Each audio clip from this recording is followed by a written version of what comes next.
Donc ici, une petite vidéo sur l'immunité innée, une première partie de ce chapitre. Donc là, vous avez le lien vers le document partagé pour noter vos questions. Donc là, je le ferme et on va passer à l'immunité innée. Dans cette vidéo, je vais voir les deux premiers points. Donc, dans un premier temps, on comprenait bien, on travaille sur l'immunité innée. On va voir que c'est un mécanisme de défense commun à de nombreux êtres vivants. Donc, par exemple, si on regarde cette expérience sur la drosophile, une mouche, qui a été un des premiers animaux modèles utilisés pour étudier la réponse immunitaire innée. Et dans cette expérience, on a inoculé les drosophiles, ça veut dire qu'on a injecté aux drosophiles un agent pathogène, et dans ce cas-là, on a injecté les bactéries Escherichia coli. Après l'inoculation, on regarde le nombre de bactéries présentes dans le corps.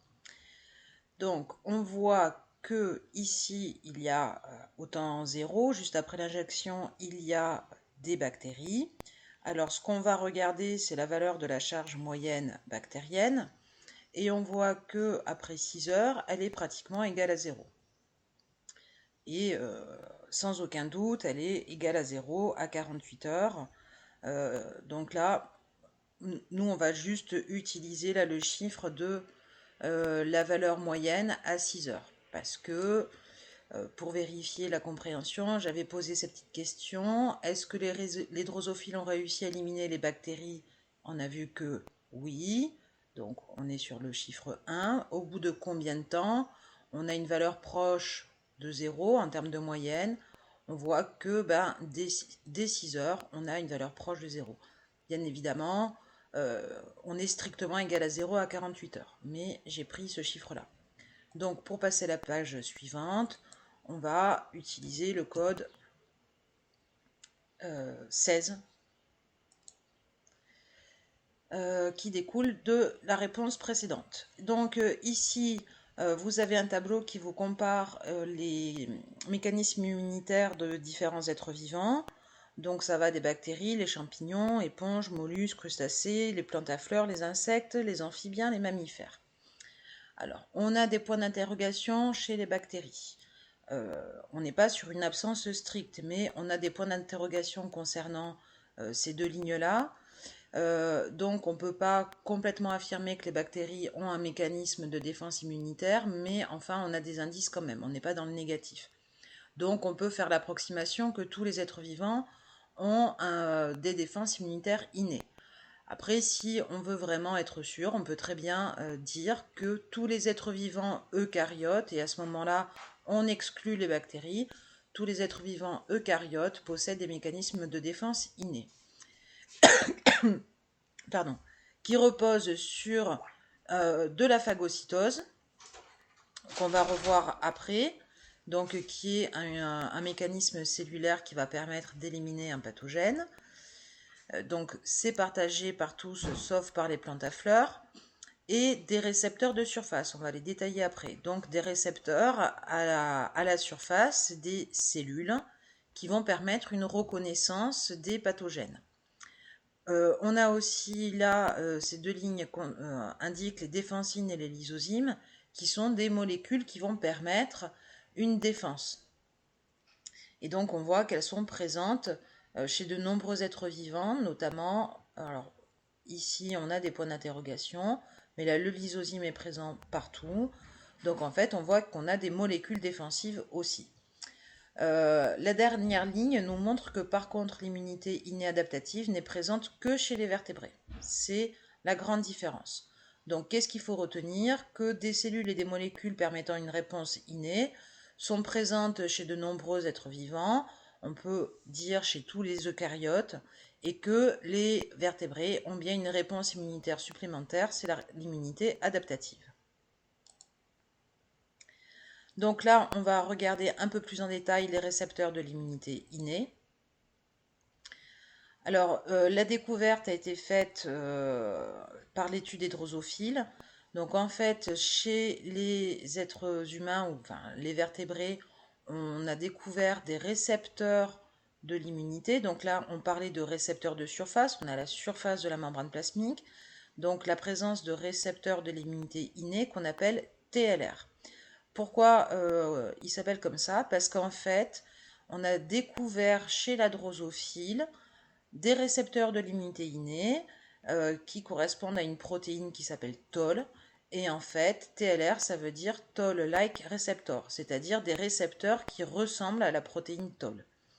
Donc on voit ici qu'on a des récepteurs chez l'être humain, les vertébrés aussi en général, qui sont très proches de ceux qu'on trouve chez la drosophile. Alors, on a ici le résultat d'une expérience pour vérifier le rôle de ces récepteurs dans la réponse innée. On a une drosophile témoin qu'on va infecter par un champignon et on va évaluer la survie de la drosophile et la sécrétion de peptides antimicrobiens. Donc là, ce peptide antimicrobien, ça s'appelle une drosomycine. Alors, droso, parce que c'est fait par la drosophile. Myc, c'est pour myco, ça se rapporte aux champignons. Et in, c'est la fin de tous les antibiotiques. Par exemple, pénicilline. Donc ici, on a une molécule de défense produite par les drosophiles et qui va être efficace notamment contre les champignons. Donc on va mesurer la survie des drosophiles et la sécrétion de cette molécule défensive chez une drosophile témoin et chez une drosophile mutante sans TLR. Les résultats sont présentés ici. On voit que les drosophiles témoins fabriquent une certaine quantité de drosomycine, 7,6, et que quand elles n'ont plus les récepteurs TLR, on est proche de 1. Donc, qu'est-ce que ça montre? Que la présence de TLR est nécessaire à la mise en route d'une réponse immunitaire, d'une réponse de défense, qui va passer par la fabrication, la sécrétion de molécules de défense. Donc ici, il faut bien noter le lien entre reconnaissance d'un pathogène grâce au récepteur TLR et mise en place d'une défense qui passe notamment par des molécules. Ça correspond aussi au résultat qu'on voit, c'est-à-dire que les drosophiles contrôlent, on regarde le pourcentage de survie. Bon, on n'est pas à 100%, il y en a qui meurent, mais on est quand même au-dessus de 70% de survie, 60% ici au bout de plusieurs jours. Tandis que les drosophiles mutantes, ben là on arrive très proche de zéro assez rapidement. Donc on voit que les TLR sont nécessaires à cette défense innée qui va permettre la survie des drosophiles.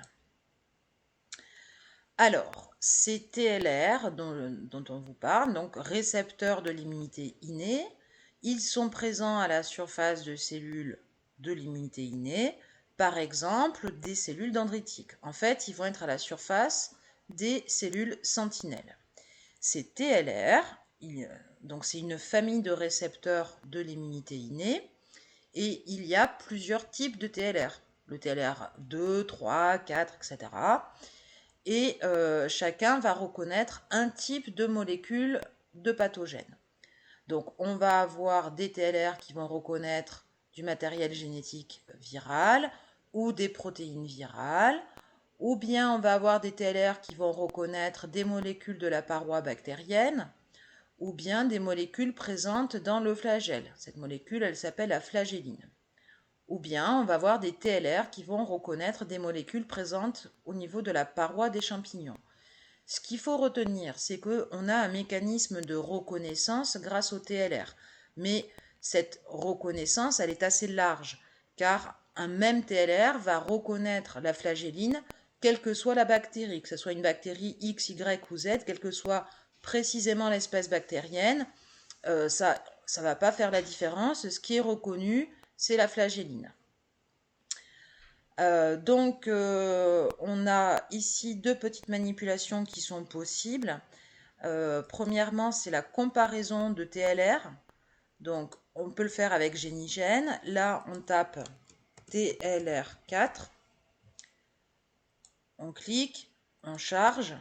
Donc là, vous avez ici la séquence de TLR chez différentes espèces qui sont ici des vertébrés.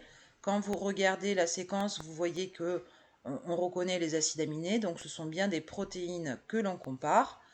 Alors si on veut faire la comparaison en mettant l'homme en référence, on déclique tout et on va juste garder l'homme. On fait un clic droit, on remonte en haut de la liste. Et donc en étant en haut de la liste, cette séquence sera la séquence de référence. Maintenant je reclique sur tout et je fais un alignement des séquences pour avoir une comparaison. Donc je peux regarder les séquences. Quand c'est grisé, ça veut dire que c'est pareil, sinon la différence est indiquée. Maintenant, pour avoir un peu plus d'informations, on va regarder le tableau de comparaison. Et donc ici, en comparaison au TLR4 de l'homme, quand on regarde les autres TLR4, on voit qu'il y a une grande ressemblance des TLR. Et on voit aussi que cette ressemblance, elle reflète les liens de parenté. Le TLR4 ici du chimpanzé est très proche de celui de l'homme. Et il y a un peu plus de différence avec le macaque par exemple. Et la différence est plus importante quand on regarde le TLR4 de la poule. Mais au-delà de ces différences, on a quand même des TLR4 qui sont assez semblables. Donc, qu'est-ce qu'il faut retenir de cette comparaison, de cette activité? C'est que les TLR4, ces récepteurs de l'immunité innée, sont présents chez tous les êtres vivants et qu'ils vont être assez communs. Ils sont conservés au cours de l'évolution. On a des molécules conservées. Et donc là, vous avez l'accès à la manipulation, la consigne. Et là, ici, je vous ai mis une présentation des résultats où on voit l'équivalent de ce que je viens de vous montrer. Deuxième manipulation, donc ici, on est avec l'IBMOL qui permet de visualiser des molécules. Et donc, par exemple, si je cherche TLR3, donc je peux regarder ici le TLR3 avec du matériel génétique. Donc là, vous avez le récepteur. Donc ensuite, on peut faire un affichage différentiel. Je vais vous montrer directement le résultat. Bon, par exemple, si on fait... Alors, protéines, ici, je vous montre quand même comment on fait. Protéines ruban. Et je colore en rouge par exemple. Donc ici, ce qui est coloré en rouge, c'est mon TLR, mon récepteur, qui a une forme, il y a deux chaînes qui forment un peu comme des cornes de bélier. Et qu'est-ce qu'on retrouve au centre? Le matériel génétique. Donc ici, vous avez la molécule étrangère qui est reconnue par le pathogène. Donc là, vous pouvez voir aussi les résultats, je vous en ai mis. Donc là, avec le TLR3, c'est ce que je viens de faire avec donc le TLR, le récepteur de surface, récepteur de l'immunité innée, et la molécule étrangère, ici un ARN, et là un autre TLR, avec cette fois la flagelline. Ce qu'il faut bien comprendre, hein, c'est qu'on a des mécanismes de reconnaissance, mais ils sont larges. Le TLR reconnaît la flagelline, qui est commune à de nombreuses bactéries. Ça ne va pas être spécifique d'une bactérie précisément. Pour avoir un peu plus d'informations, vous pourrez lire ce document et ici voir le TLR, la molécule complète, qui est bien ancrée dans la membrane plasmique. Donc on voit bien que c'est un récepteur de surface. Voilà pour cette partie.